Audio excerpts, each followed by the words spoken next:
माननीय रेल मंत्री श्री अश्विनी वैष्णव जी द्वारा प्रस्तावित इस बिल का मैं स्वागत करती हूँ। जैसे कि हमारे प्रधानमंत्री श्री नरेंद्र मोदी जी हमेशा ही कहते हैं कि सरकार का काम होना चाहिए जो लोगों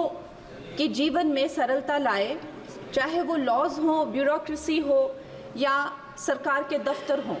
उनके लिए वो एक्सेसिबल होने चाहिए और उनके लिए जो है वो किसी तरह का स्ट्रेस जनरेट ना करें और इजीली अवेलेबल होने चाहिए। निश्चय ही ये जो बिल है इस उद्देश्य में जो है वो सफल होता है और इसके अंतर्गत जो है 1905 में जो रेलवे बोर्ड एक्ट था उसको 1989 में जो रेलवे एक्ट है उसमें क्लब किया जा रहा है। निश्चय ही इस तरह के जो एक सिंगुलर लॉ बनाकर जो है वो आई फील कि हमारे जो साधारण मानवीय हैं उनके लिए बहुत ही इजीली अवेलेबल होंगे, एक्सेसिबल होंगे, इसीलिए मैं इसका स्वागत करती हूँ। और another very important government body railway board, जिसको डायरेक्टली जो कॉर्पोरेट्स के जो हर्डल्स होते हैं, जिसको हमारे प्रधानमंत्री जी हमेशा कहते हैं कि दफ्तरों के चक्कर लगाने या लोगों को एक डेस्क से दूसरे डेस्क भेजना, आई थिंक इससे भी उनको जो है वो छुटकारा मिलता है। ये डायरेक्टली जो है सेंटर के अंडर जो है रेलवे बोर्ड को लिया जा रहा है, इसका भी मैं पूरा स्वागत करती हूँ।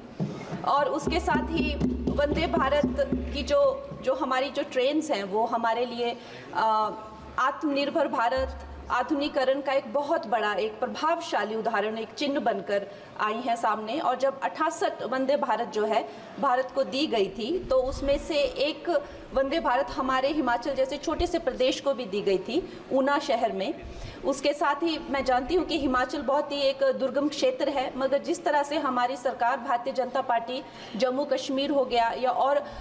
पहाड़ी इलाके हो गए, उनमें जो है इतने ज़्यादा रेल प्रोजेक्ट्स जो है वो लॉन्च कर रहे हैं, उसी के साथ भी हमें भी हिमाचल के लिए बहुत ज़्यादा जो है वो